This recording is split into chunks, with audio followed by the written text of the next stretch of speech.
Hey there, friends. Welcome back to Knit Your Stress Away, your podcast about knitting as a tool for stress relief and to learn knitting as a total beginner. I'm Nadine. I'm your host here on the podcast. And today I'm taking you down a little trip down memory lane, sharing what I wish I had known when I picked up my knitting needles again after 20 years of not touching them. If you're new to knitting, or maybe you've tried before and put it down again, I think you're going to really find this episode helpful. Knitting is such an amazing skill to have, but like anything new, it can totally feel overwhelming in the beginning. And I remember making so many mistakes when I restarted, but I'm here to help to avoid them. So whether you're just starting out or coming back to knitting after a long break, this episode is for you. So let's dive in. Welcome to Knit Your Stress Away. I am Nadine Medina, a mom who rediscovered knitting during a stressful season and found it to be the ultimate way to relax, recharge, and reconnect with myself. If you're feeling overwhelmed and wondering if there's a creative outlet that could actually help you feel calmer and in more control, you're in the right place. In this podcast, I'll show you how knitting can be a simple stress-busting tool, even if you've never picked up needles before. So take a deep breath, let go of the chaos for a moment, and let's explore how knitting could become your new favorite way to find calm and joy. Before we dive into the episode, exciting news. The enrollment is officially open for my Knitting Made Simple workshop happening on March 12th and March 14th. This live step-by-step class is designed to help absolute beginners start knitting with confidence. If you've been struggling to figure it out all on your own, this is your chance to get hands-on help in a supportive settings. Spots are limited to these 2 sessions, so get your registration in now. You can sign up at theknittingmamas.com/workshop or just click the link in the show notes. All right, let's dive into today's topic, what I wish I knew when I started knitting again after 20 years. So here it goes. Number 1, knitting does not have to be perfect to be enjoyable. I am sometimes a bit of a perfectionist when it comes to everything. So naturally, when I first picked up my needles again, I was super focused on trying to make everything look flawless. But of course, I didn't know how to do that because I hadn't knitted in 20 years. And even before that, I was not making any masterpieces by any means, right? But I was like, oh my gosh, I'm making a mistake. This is uneven looking, And I also, on the flip side, am a person who does not like to do things multiple times over and over. It's just not fun for me to unravel something that I have already made because there's a mistake in there. So it's this in between. I'm I hate looking at the mistake, but at the same time, I just don't want to undo it. So it's not a good place to be. So something had to change. I either had to unravel it and be fine with it or be cool with the mistake or something in between. So I settled on perfection is not the goal, but progress is. Because, and here's why, right? I think you can apply that reasoning and that mindset to so many other things in life that will get you off the hook and that will make you feel so much less under pressure and stressed by something that is supposed to just fill your time with enjoyable things anyway, right? So why put pressure on ourselves when it comes to a hobby that is supposed to bring us more peace? To me, knitting is meant to be enjoyable, meditative, and creative, and imperfections, in my opinion, they're just part of the process. So if I could go back, I would remind myself much earlier, right? And I would love to just be telling myself that every knitter, even the most experienced ones, make mistakes, and that is totally okay. And you decide. I talk about this a lot. I talk about this on my Instagram all the time because there's days when I'm just not even touching my needles. Doesn't happen very often, but when it does, the last thing I want to do is beat myself up over it. And the same goes for any mistake that you make. I always kind of try to walk myself through a set of questions when I make a mistake. Is it worth unraveling a whole bunch of stuff that looks perfectly fine just to fix that one mistake? Is it in a place where it really is going to matter? Who's going to wear the piece? where is that mistake going to show? If it's in the back, under your arm, like, I don't think it matters that much. Is it worth the stress of unraveling? If you feel like unraveling is not that big of a deal, like how some people feel. There's people who are like, oh gosh, I hate weaving in ends. I just don't want to do it. It's just not worth it to me to even make a piece that has a lot of ends to weave in. And for me, it's actually a meditative thing to do. So I really don't care that much, but everybody is different. So if you're like, oh, I don't mind unraveling it, then I would say by all means, go for it, unravel, fix the mistake, and then move on and be okay with it. But for me, I would feel really kind of stressed about unraveling. So I really in that moment decide, is that mistake okay? Can I live with this or not? And which part of it, like what is worth it to me more? Living with the mistake, is that a big deal? Or, do I want to unravel this whole thing or do I just let it go?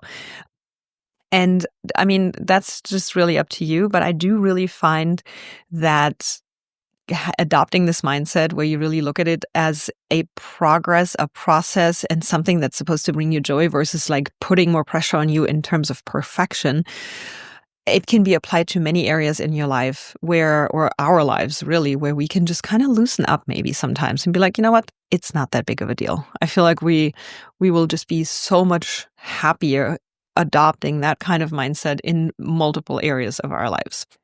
Another quick note in regards to having to unravel something because you made a mistake somewhere and didn't maybe realize it while you're still in the same row. When you're still in the same row, it's relatively easy to fix a mistake because you just, what I call knit backwards and undo the stitches while they're still on your needle. And then you just fix the mistake.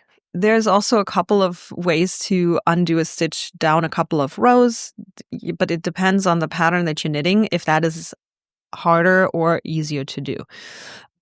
But I highly recommend, if you're feeling like mistakes are happening quite often for you and you really don't like it and you just rather not having to undo everything, I would recommend putting a lifeline into your project. And a lifeline is simply a contrast colored piece of yarn that you will weave in through the stitches that are on your needle periodically. So throughout your pattern, you'll just do that every so many rows. It depends on your preference. Because when you do that and you happen to make a mistake, all you need to unravel is to that point, right? And then you have this little string in there that is holding your stitches. And then you can just get your needle back through those stitches without them unraveling any further. So it's just a little bit of an insurance, if you will, for your project. In case you make mistakes, you do not have to go back too far or feel like, oh my gosh, when I do unravel this, I'm going to lose these stitches because let's just say it. That's stressful. I have sweat many times over the fear of losing stitches while I'm pulling the needle out and having to unravel and then not being able to catch them all. So yeah. Let's not go there. Let's put lifelines in if mistakes are, in fact, what you worry about. But I can be very honest here on this podcast because I am not striving for perfection. I'm striving for balance, for peace, for joy, and for no stress or less stress in my life. So for me, this knitting hobby is a practice to achieve that much more than any perfect piece of garment that I'm going to wear. So yes, my garments have imperfections. There are mistakes in some of them, and I am completely okay with that. Number 2 of the things that I wish I had known when I picked up my needles again after 20 years. The right supplies make a huge difference. Surprise. So instead of picking up whatever yarn and needles you can find at the store, just make sure that you put a little bit of thought in it, a little bit of research, and make sure that you invest in something that is actually going to work well for you, because boy, are there differences. So I know you can just go to, Michael's or Joann's, and you can get like a plastic hook or needle and some yarn that you find that is like very cheap. But unfortunately, there's a reason for that, right? Like you will notice that when you start knitting, and you may not even realize that it is hard to work with those supplies or tools if you haven't had any good ones before, right? So if you're a beginner, I would say go kind of like in a medium range of price. Like, you don't have to buy anything super expensive. I talk about this all the time, because what if you don't end up using it after all? Then you've spent all this money and that's just not worth it. Don't do that. But let's make it easy, and let's go for tools and yarn and supplies that are really good to work with, but they are not breaking the bank. So for me, I always recommend a medium weight yarn. So like a kind of like a chunkier yarn. My personal preference is Hue and Me by Lion Brand. I absolutely love it because it's also not full, like 100% wool, so it's really great for anybody who might have an allergy. It's very easy to work with and has gorgeous colors. And then along with that would go a pair of needles in size 8, US 8. That is only because of the thickness of the yarn. If you don't go with this yarn, please check your label to make sure that you have the right size needle. And I would go for circular needles. Personally, I would either start with bamboo or wooden needles or the aluminum metal type needles. My personal preference for a brand is Addi, A-D-D-I. You can get these on Amazon or from various suppliers. So if you Google Addi, you'll find that. It's a German brand, happens to be German like me. It's not the reason why I recommend them, although I find it funny. But I just really do love them.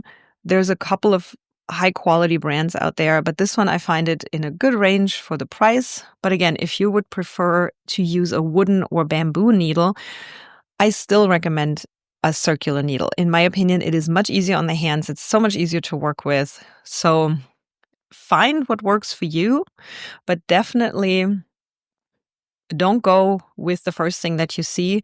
Do a little bit of research and maybe ask some people who are experienced here so that they can give you recommendations. And if you're not sure what you actually need to start knitting, I have a knitting cheat sheet.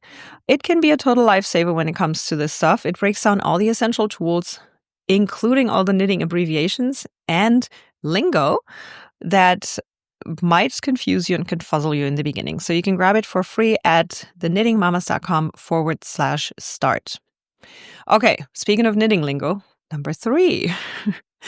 Knitting lingo is confusing at first, but it does get easier, and it gets easier relatively quickly. Although there are still a couple things that I have to look up even today because I just don't use it often and then I just forget about it. But when I first came back to knitting, I literally felt like I was trying to read a foreign language. I mean, actually, I was, because I was knitting in English now, whereas I learned it in German. So the abbreviations were different, the words were different. For a long time, I was like, why are they all talking about frogging? What the heck does frog have to do with knitting? I just wasn't getting it. And if you were like, what the heck is she talking about? Let me tell you what it is, because I saw it all over. I saw that word so many times and I was just almost like scared to ask what it meant because I felt like, they all talk about it like I should know this. So I just was really worried to even ask the question, like, why do you call it frogging? But frogging, the knitting world refers to frogging to the process of unraveling something because they also call it to rip it back. So it's rip it, like a frog sound.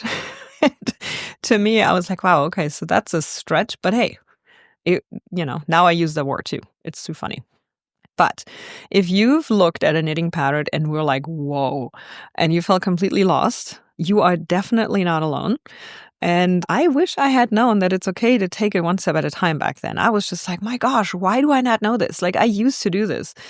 Then I also realized that I did very simple things back when I first learned how to knit. And I don't remember it being that complicated, but it was probably because I had really super simple patterns. Like I didn't even make an actual piece of garment. It was anything box shaped. So no decreases, no increases, no complicated stitches, just knitting, which is great, which speaks for the craft, being very simple to learn, right?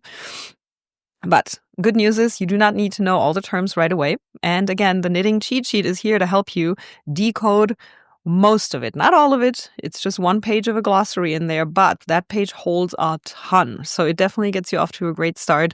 You can print it out, you can fold it up and put it in your little knitting bag if you want to take it along. It is going to come in handy. Trust me. So go grab that at theknittingmamas.com/start.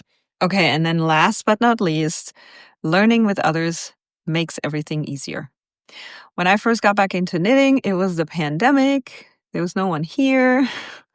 And I was just spending hours trying to figure out all this stuff on my own. Obviously, I Googled things and tried to watch some YouTube videos, the usual. But I kind of felt a little bit lost because there's so much information out there. And I wish I had known or thought of the fact that learning in a community really makes all the difference. And it's not necessarily something that we thought of back then in the pandemic because there was just that was all the things that we were missing, right? Was community. But I created the Knitting Made Simple workshop and our beginner knitters community on Facebook for this reason alone, so that you don't have to figure everything out alone. If you've been struggling to kind of, get this off the ground, and sometimes it's not necessarily even the learning part. Like you can look at a YouTube tutorial and Google it and watch a video and all that stuff. It's all out there. It really is.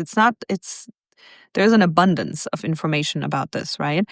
But it may just be the fact that you can't just find some time to sit down and actually do it. Maybe you need the community to hold you accountable, to really sit down and actually learn it, to go out and get your supplies already and say, okay, I'm setting this hour tonight aside to actually look at this and to make this happen. So that might be the part that you're struggling with. And that is exactly why you would need a community and a live class, right? I'm going to walk you through everything step by step, hands-on guidance. I'm going to show it to you, and then you can ask your questions.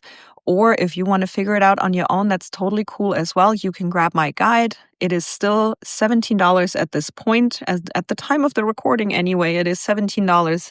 It will go up really soon because I am re-recording the video tutorials in there. But you can completely just grab that, get it all figure it out, and then you come into the free community and ask questions, and we're here to help you. So whichever way you pick, be part of the community. We would love to have you there.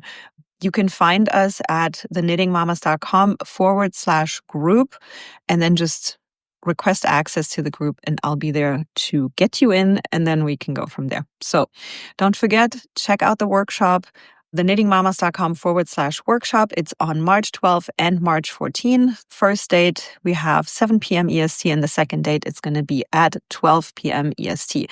Can't wait to see you there. Until then, have a wonderful week and grab those knitting needles when you have time or when you don't have time. As a matter of fact, you probably need it more when you don't, because that's when you feel like frazzled and all over the place. Get yourself 10 minutes of knitting and chill out. All right, mamas, I will see you next time right here on the Knit Your Stress Away podcast. Thanks so much for hanging out with me on today's episode. I hope you're walking away with a bit more inspiration and a few ideas to make your self-care a priority. If today's chat gave you a little boost, I'd love it if you could leave a 5-star review on iTunes. This helps other moms discover the podcast and start finding more calm and creativity in their day as well. And don't forget to join us over in the Knitting Mamas community on Facebook by going to theknittingmamas.com/group. Thanks again, and remember, you deserve time for yourself to recharge and feel your best. Catch you next time on the Knit the Stress Away podcast.